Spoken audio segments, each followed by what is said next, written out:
안녕하세요. 오늘 매일 소상공인을 위한 메소드 특강 강의를 진행할 강사 장혜정입니다. 만나서 반갑습니다. 네, 오늘 진행될 주제는요. 세대 격차를 해소하여 함께 성장하는 우리 되기라는 주제를 바탕으로 45분간 강의를 진행해 보도록 하겠습니다. 네, 제 소개를 간단하게 하면요. 저는 소상공인 분들을 위해서 CS 이미지 메이킹 그리고 요즘 MZ세대와의 소통 등의 강의를 주로 많이 진행하고 있습니다. 네, 저희는 지금 방역 수칙을 잘 지침을 준수한 스튜디오에서 이렇게 지침에 따라서 강의를 진행하고 있음을 참고로 말씀드리도록 하겠습니다.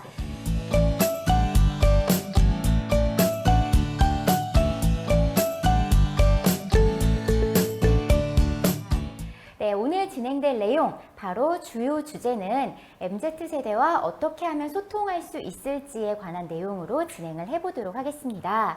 네, 아마 우리 소상공인 분들께서 만나는 연령대가 굉장히 다양하실 거라고 저는 생각을 해요.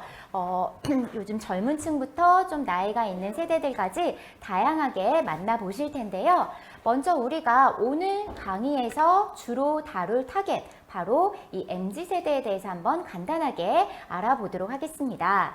네, MZ세대는 이 밀레니얼 세대 그리고 젠지 세대를 합쳐서 MZ세대라고 부르고 있습니다.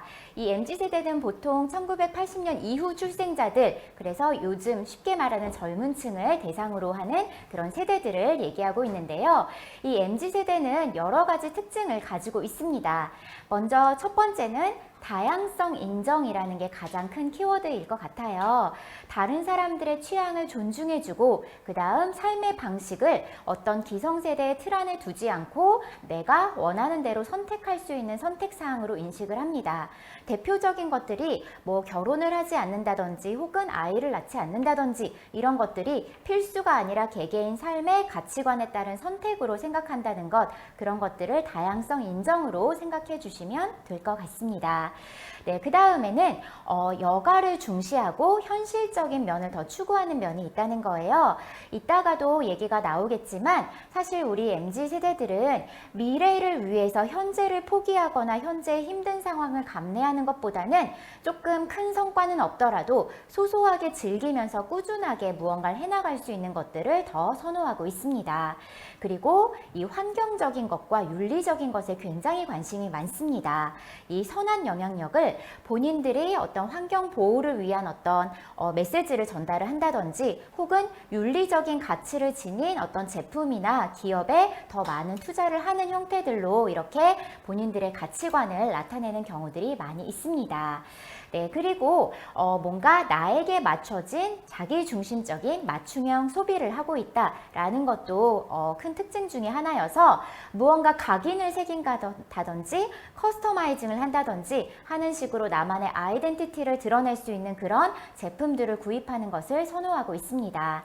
그리고 무엇보다도 특히 디지털에 굉장히 친숙한 세대이고요. 특히 90년대 이후에 출생한 젠지 세대 같은 경우에는 태어날 때부터 스마트폰을 달고 태어난 디지털 네이티브 세대입니다. 그렇기 때문에 SNS를 통해서 본인들의 어떤 의견을 제시하고 다양한 어떤 상황을 플레이하는 것들에 굉장히 관심이 많은 세대라고 볼 수가 있습니다.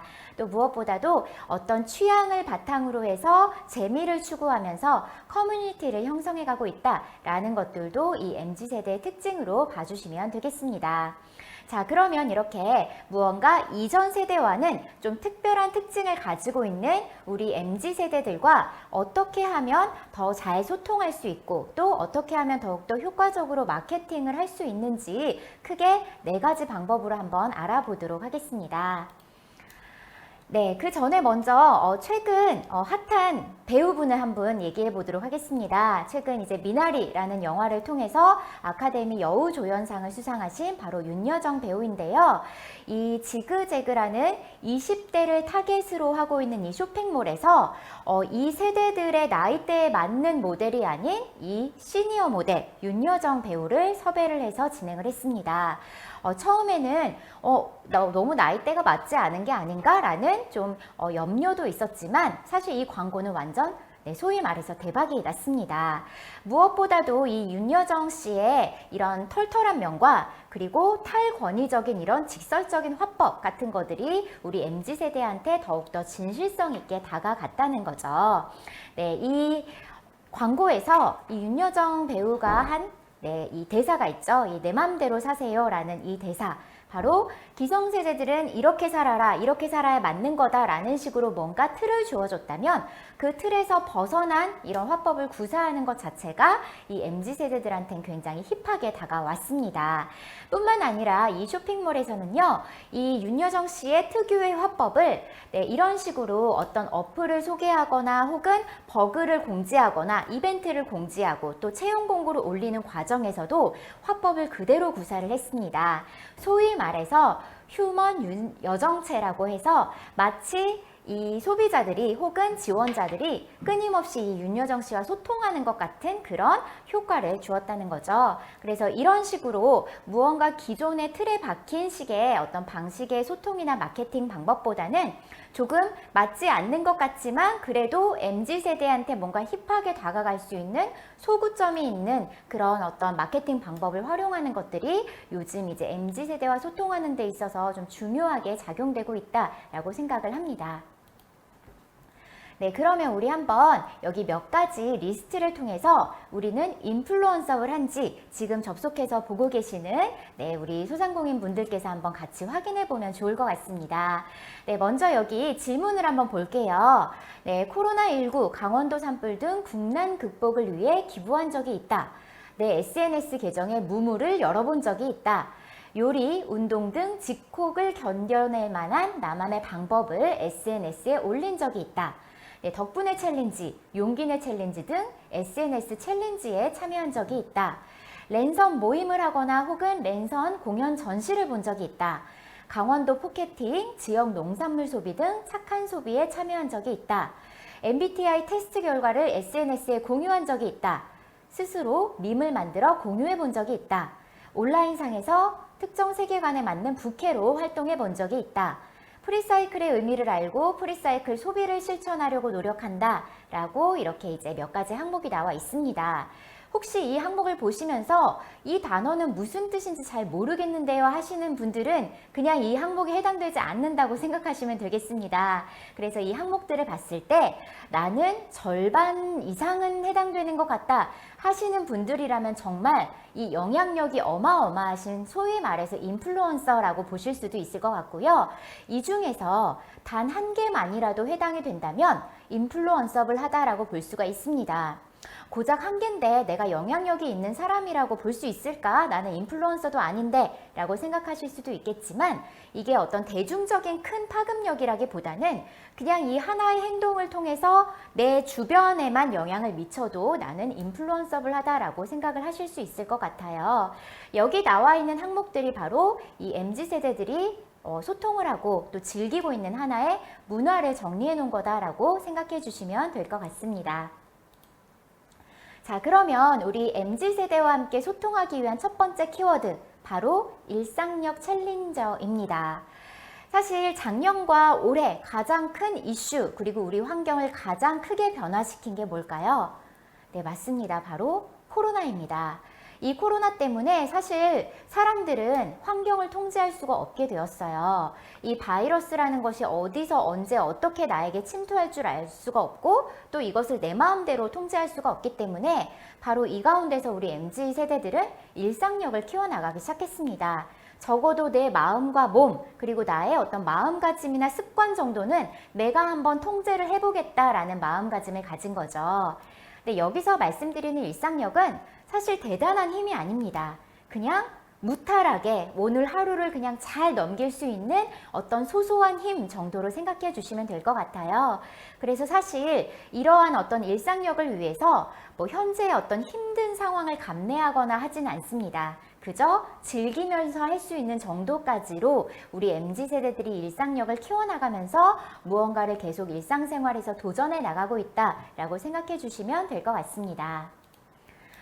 네, B씨와 A씨 하면 어떤 게 먼저 떠오르시나요? 아마 이거 기원전을 나타내는 그런 글자가 아닐까라고 생각을 하실 텐데요. 네, 말씀드린 것처럼 이 코로나 시대를 바로 이제 빗대어서 BCAC, Before Corona와 After Corona입니다.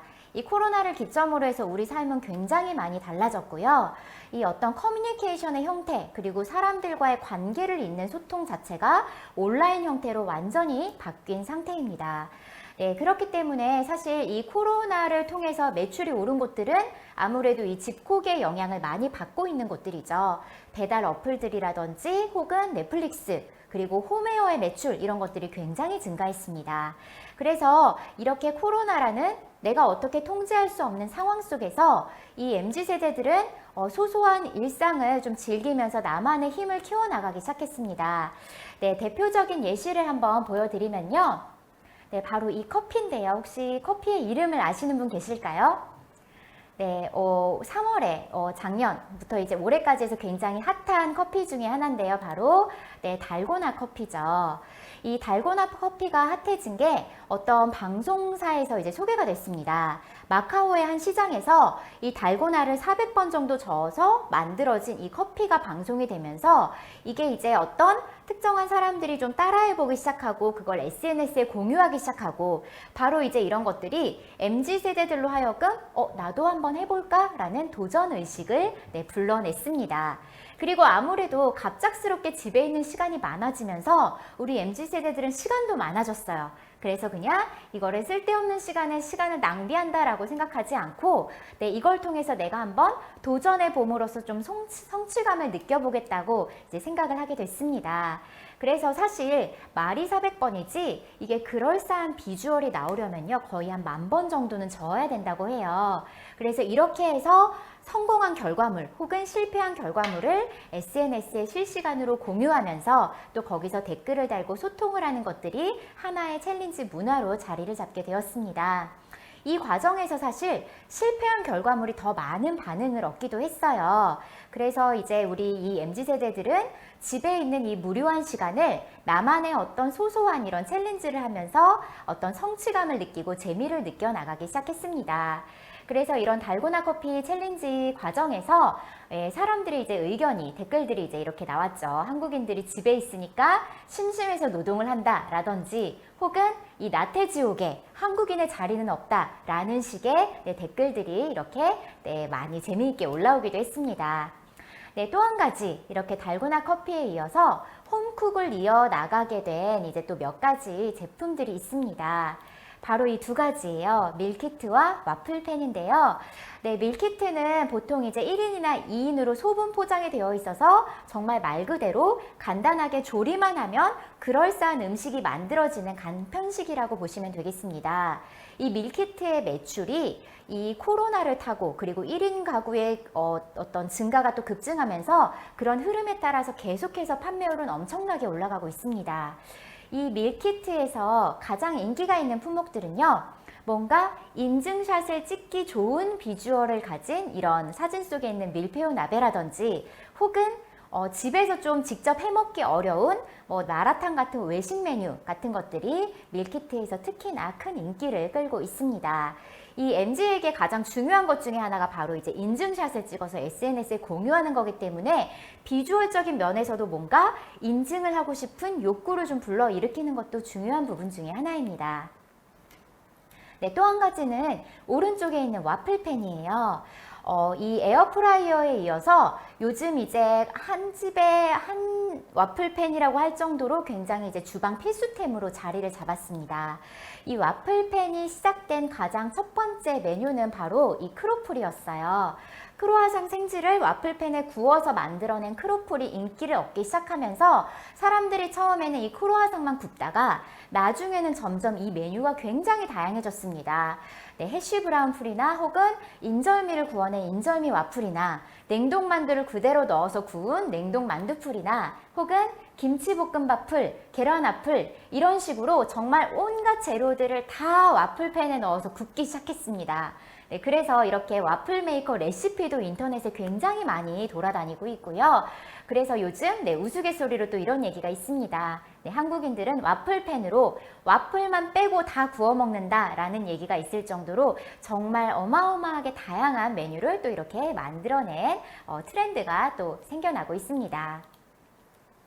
네, 또 한 가지 일상역에서 빼놓을 수 없는 것 중에 우리 이제 MZ세대들이 나의 어떤 습관 그리고 무언가 도전하고 목표를 성취하기 위해서 돈을 지불하면서까지 이런 러닝메이트를 구하고 있습니다. 나 혼자 하면 이런 어떤 다짐이 쉽게 무너질 수 있지만 누군가와 같이 있을 때는 조금 더 이 지속력을 강화할 수 있기 때문에 이러한 어플들이 성행하고 있는데요. 그 중에 대표적인 어플 하나가 바로 이 챌린저스라는 앱이에요. 여기에 보시면 이제 다양한 이제 목표들이 올라와 있고요.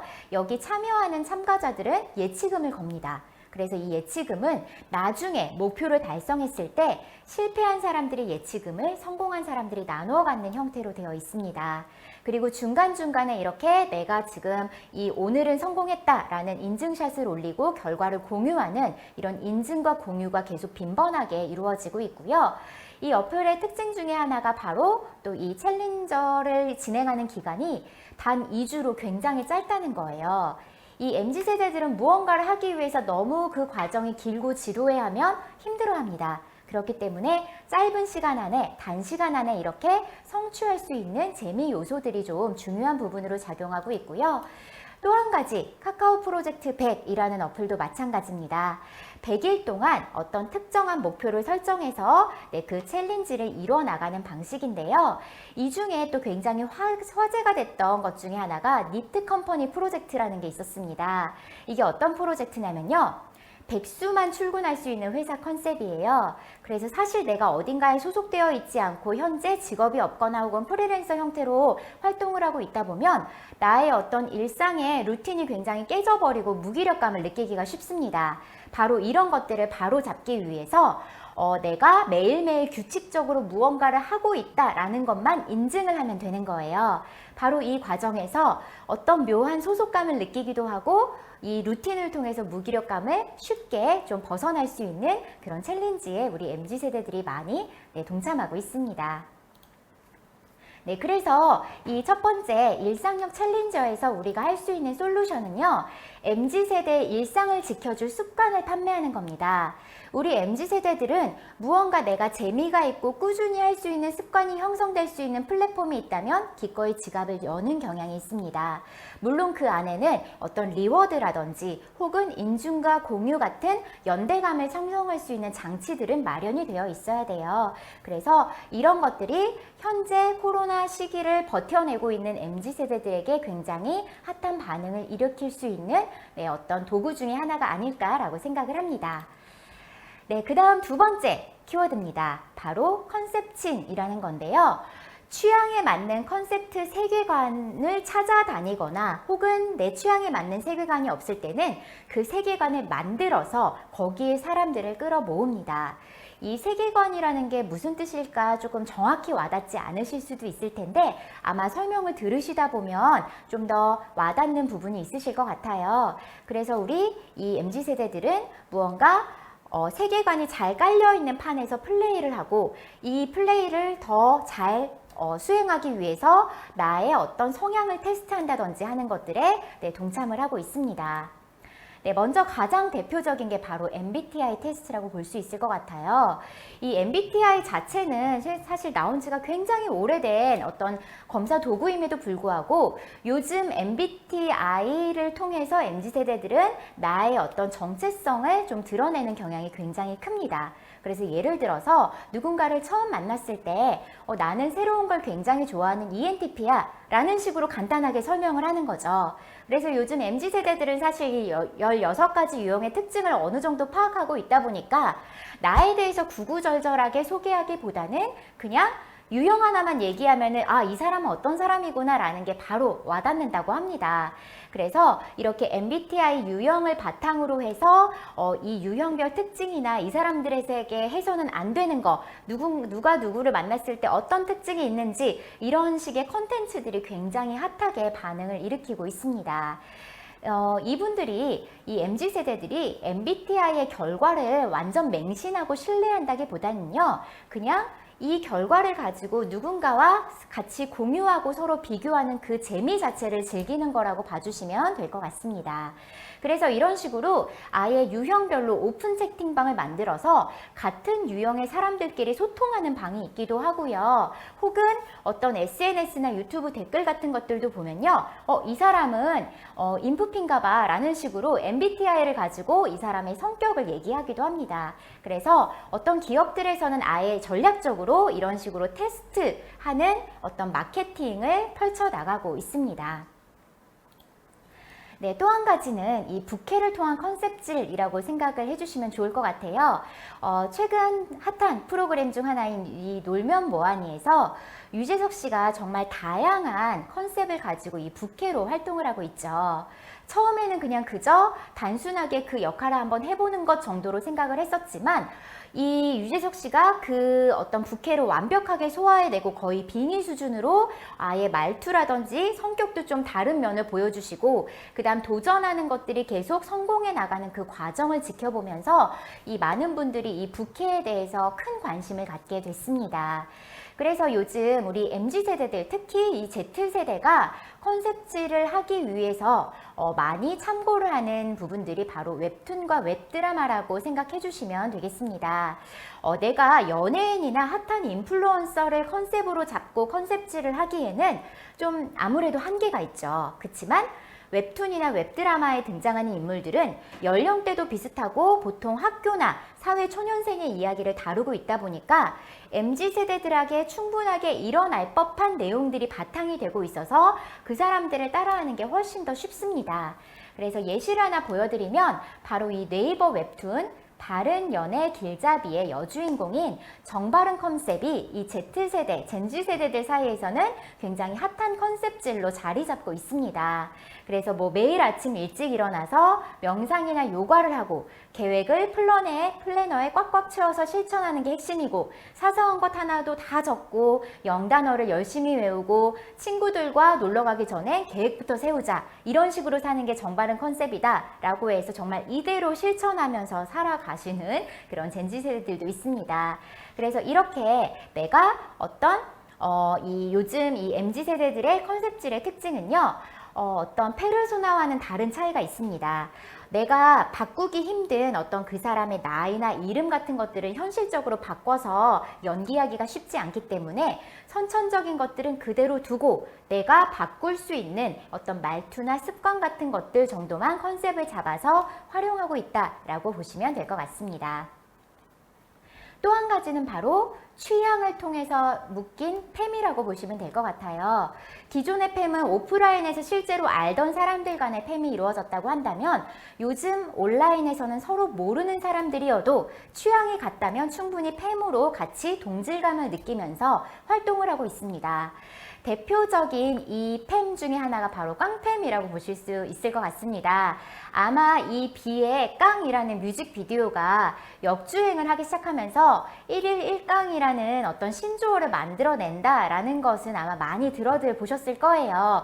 지금은 어느 정도 조금 시기가 지나간 상황임에도 불구하고 여전히 이렇게 이 깡 뮤직비디오의 댓글에는 수많은 어떤 댓글들이 달리면서 이 깡팸을 인증하는 글들이 올라오고 있습니다.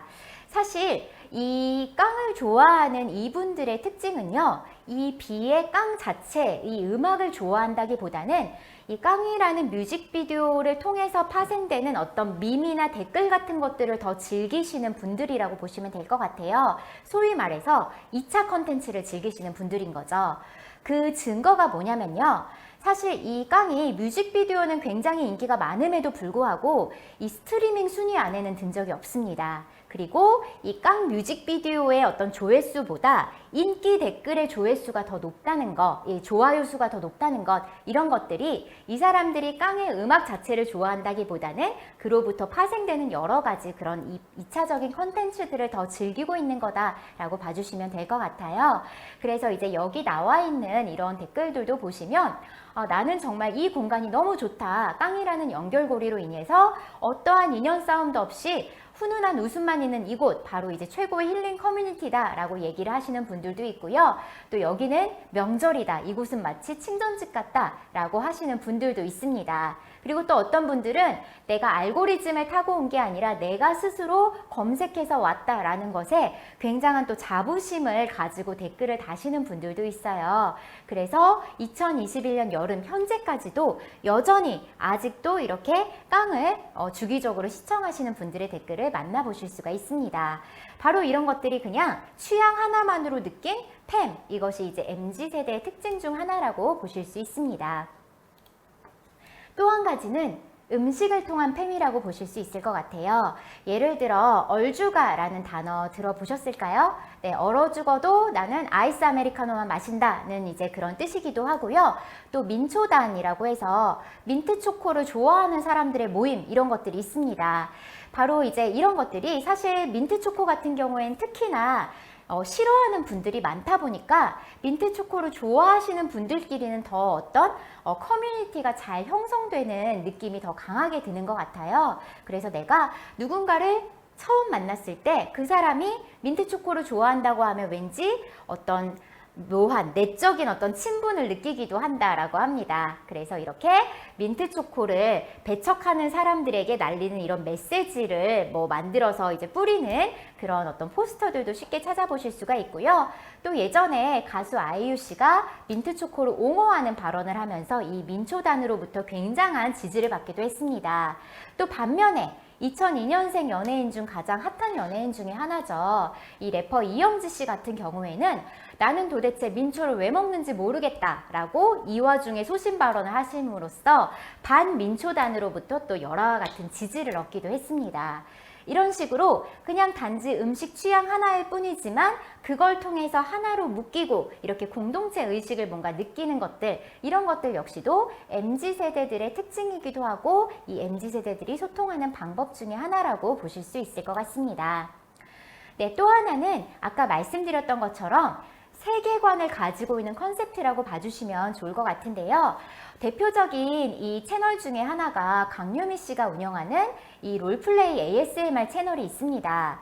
다른 ASMR 채널들이 정말 청각적인 자극에 초점을 강하게 두고 있다면 이 채널은 롤플레이에 초점을 훨씬 더 많이 두고 있는 ASMR 채널입니다. 그래서 여기 이제 보시면 결혼식 하객 알바라든지 혹은 명품을 리셀러 하시는 분들의 롤플레이라든지 혹은 네일샵 직원이라든지 아니면 좀 개념 없는 그 메이크업샵의 막내 직원 혹은 여기 보시면 최근 또 대선을 핫한 이슈다 보니까 대선 후보 롤플레이라든지 아니면 사이비 종교를 전도하시는 분들의 롤플레이, 이런 것들을 계속해서 이제 컨텐츠를 만들어서 생산해내고 있는데요. 이 MZ세대들이 이것에 열광하는 이유 중에 하나가 정말 강유미 씨가 연기를 너무너무 잘하다 보니까 정말 이 사람이 예전에 이 직업을 가졌던 게 아닌가 싶을 정도로 그렇게 몰입도를 크게 만들어낸다는 점도 있고요. 알고 보니 이전에 등장하셨던 분들이 하나의 세계관으로 이렇게 통일되어 있다라는 것을 알게 됨으로써 많은 분들이, 구독자들이 더 열광을 하게 만든 요소들이 있습니다. 그래서 이제 이 채널은 어른들을 위한 키자니아라는 별명을 가지고 있을 정도로 정말 특이하고 다양한 어떤 롤플레이들을 보실 수 있는, 그리고 더불어서 세계관을 느끼실 수 있는 채널 중에 하나입니다.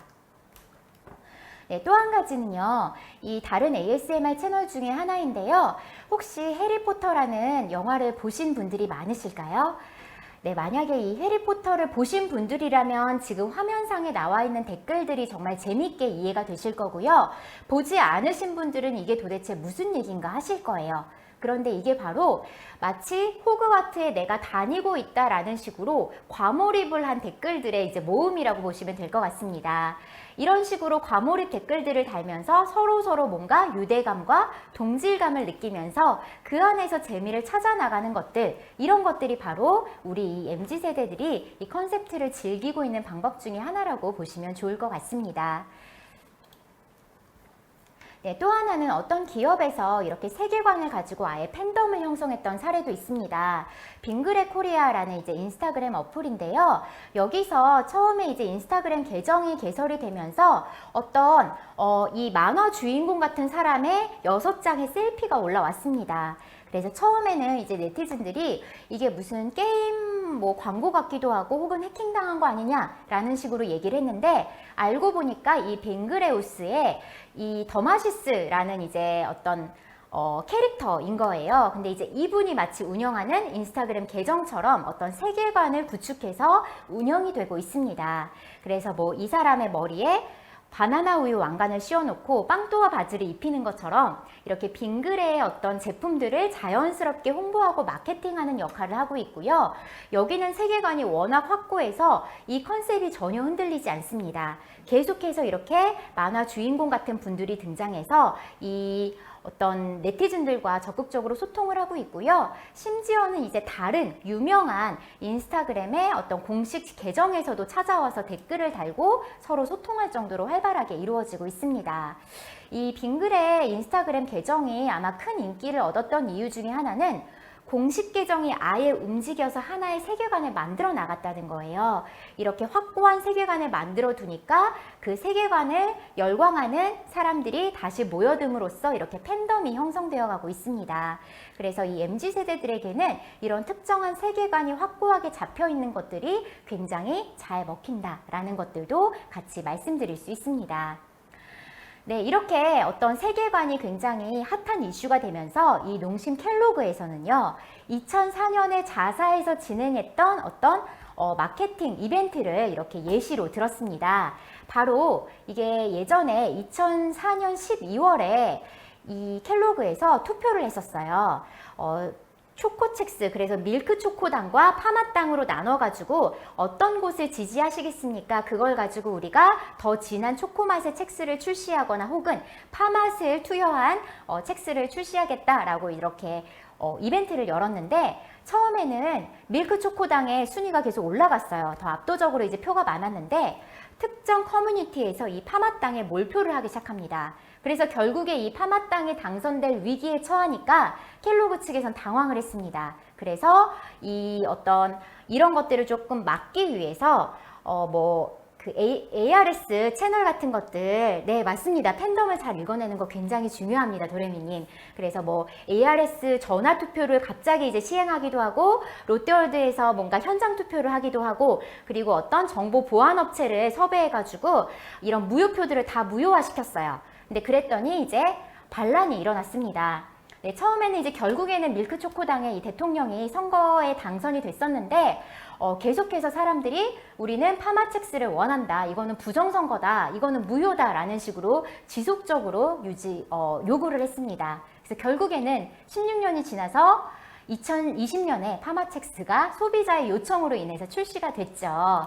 그래서 이제 이런 식으로 너무 늦게 출시해서 미안하다라는 식으로 이제 유튜브 홍보 영상을 또 내보내기도 했습니다. 심지어 이게 2018년에는 국민청원에까지 올라오기도 했어요. 이거는 이제 무효다. 우리는 파마첵스를 원한다라는 식으로. 그래서 이제 결국에는 이게 파마첵스가 출시가 되고 나니까 진정한 민주주의의 맛이다.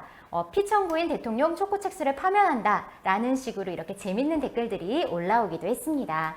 그래서 맞습니다. 소비자의 요구에 귀를 기울이고 히트 상품을 출시하기 위해서는 그분들의 마음을 읽고 트렌드를 읽는 것들이 중요하다라고 생각해 주시면 좋을 것 같아요.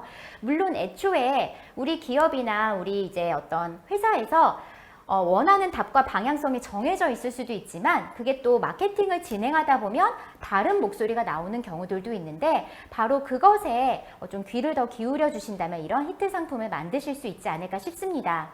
자, 그래서 이 파마첵스의 인기는 어떠냐?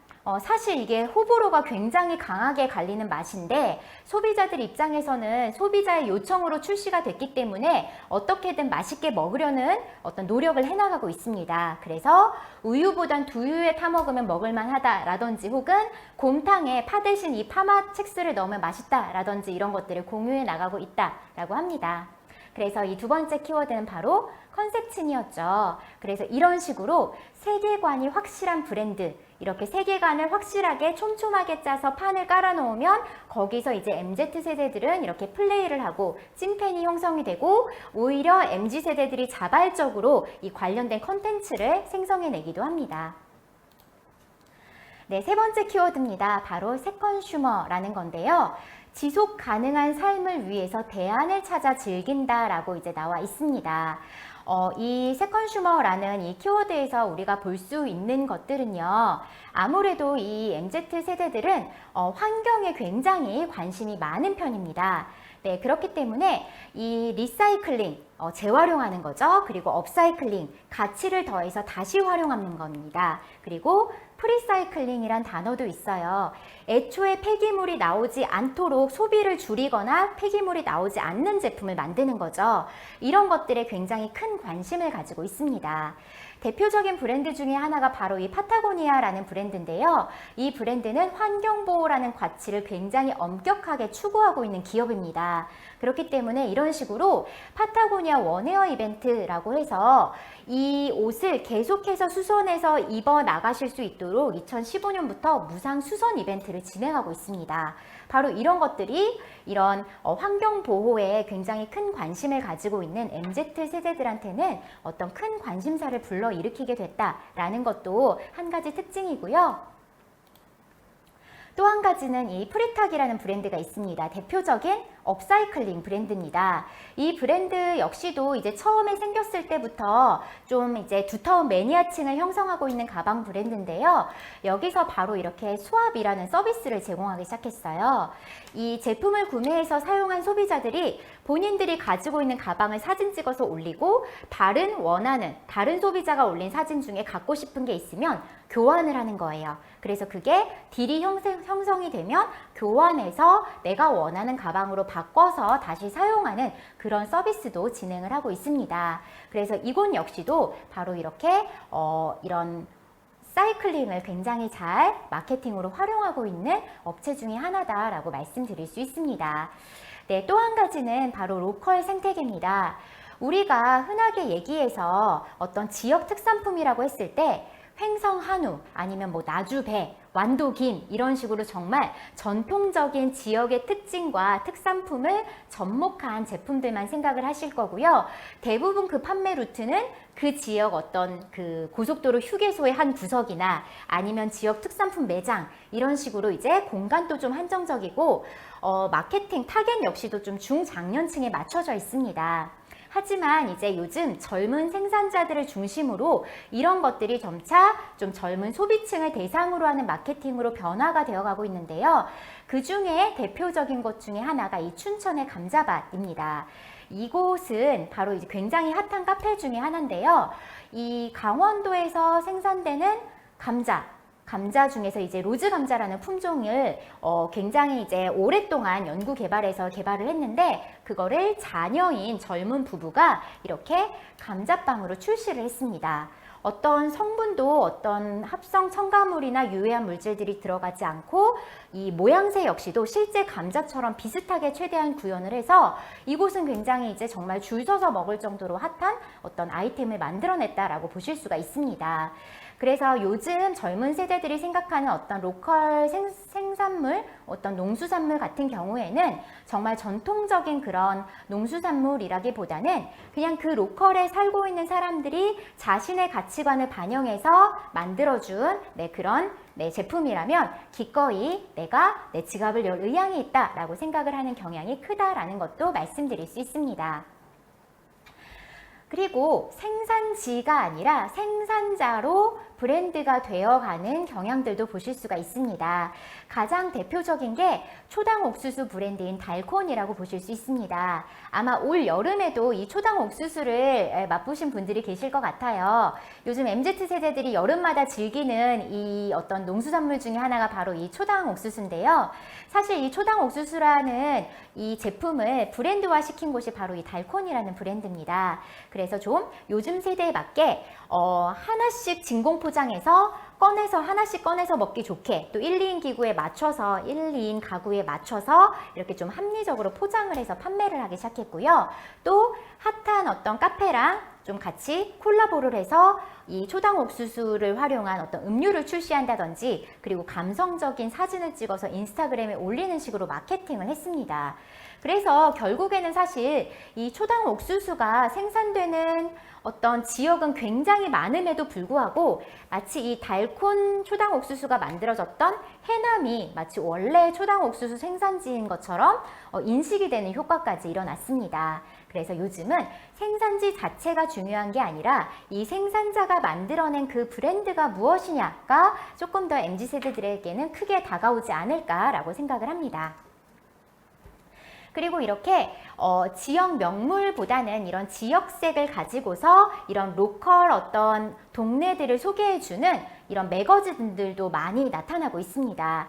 예를 들어서 뭐 하트인 부산, 이렇게 이제 부산의 어떤 지역민들의 얘기를 들려주는 곳들이라든지 혹은 서울의 이곳저곳의 동네를 하나의 어떤 주제로 잡아서 그 지역의 어떤 사람들 또는 식당, 가게 이런 곳들을 소개해주는 이런 매거진들, 로컬 크리에이터와 로컬 매거진들이 굉장히 좀 요즘 대세를 이루고 있는 경우들도 있습니다. 그래서 내 주변의 어떤 지역 상가들과 하나의 커뮤니티를 형성해서 어떤 하나의 지역색을 만들어서 그걸 브랜드화 시키는 건 역시도 앞으로 나아가면서 추구해야 할 어떤 방향성 중에 하나가 아닐까라고 생각을 합니다. 네, 그래서 이 세 번째 세컨슈머라는 키워드는 바로 이 아나바다 소비라고 생각해 주시면 될 것 같습니다. 예전 IMF 외환 시절의 아나바다와는 다른 의미로서 미니멀 라이프를 내가 좀 추구하고 그리고 좀 불필요한 소비를 어떤 줄임으로써 환경보호에 앞장서겠다라는 취지로서 리사이클과 업사이클 그리고 프리사이클의 개념인 이 아나바다라는 컨셉을 제품을 만들어내시고 생산하고 어떤 유통하는 그 과정에 어떻게 좀 접목시키실 수 있을까를 고민해 보시면 더 좋지 않을까라고 생각을 합니다. 네, 마지막 키워드 바로 선한 오지랖입니다. 네, 누구도 피해 입지를 않기 바라면서 착한 유난을 떠는 게 바로 이 MZ세대들의 특징인데요. 잘한 것에는 정말 칭찬을 많이 해주고 못한 것에는 정말 엄격한 꾸지람을 해주는 바로 이 선한 오지랖이 바로 MZ세대들의 또 키워드 중에 하나입니다. 이 사례는요, 예전에 이제 메일 유업에 이렇게 빨대가 붙어 있는 음료가 출시되는 게 많은데 그 빨대를 다 떼어서 모아서 그걸 메일 유업에 보내면서 이런 것들이 좀 생산되지 않도록 환경보호를 위해서 생각해 주세요라는 어떤 소비자의 요구에 이렇게 손편지로 답장을 해서 우리가 한번 좋은 방안을 강구해 보겠다라고 메일 유업에서 손편지를 썼던 게 SNS에서 화제가 됐던 적이 있었습니다. 그래서 요즘 MZ세대들은 기업에도 정말 자신들의 요구를 명확하게 요구하는 특징들이 있기 때문에 오히려 기업에서 이 MZ세대 소비자들의 눈치를 좀 보고 있다라는 말이 나올 정도고요. 그리고 또 한 가지 굉장히 또 핫했던 것 중에 하나가 이 감자 파는 도지사, 아마 이 이벤트 아셨을 거예요. 코로나19 때문에 이 감자의 재고가 너무너무 많아지니까 이걸 처리하기 위해서 10kg에 배송비 포함 5,000원이라는 파격적인 이벤트를 열었죠. 그래서 이 강원도지사분께서 스스로를 감자 파는 도지사라고 칭하면서 본인의 SNS에 이렇게 이제 올리면서 이제 굉장히 핫한 이벤트로 자리를 잡았던 상황이 있었습니다.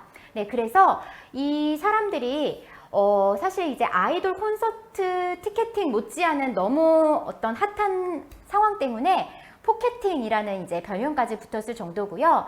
사실 MZ세대는 이 감자를 소비하는 주된 소비층이 아님에도 불구하고 나도 한번 해보겠다라는 이제 어떤 도전의식으로 이 포켓팅에 굉장히 많은 분들이 동참하고 또 공유를 해줬었던 사례가 있었습니다.